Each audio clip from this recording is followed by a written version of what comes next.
کلمہ پڑھتے ہی حضرت عمر نے فرمایا یا رسول اللہ جب آپ سچے، قرآن سچا، اسلام سچا، تو چھپ کے نماز پڑھنے کا کیا مطلب ہے؟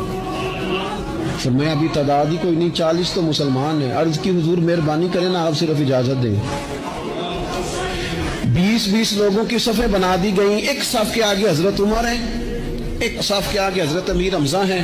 جناب عمر کہنے لگے چونکہ آپ اللہ کے رسول ہیں تو لہذا نماز بھی آج اللہ کے گھر میں پڑھی جائے گی۔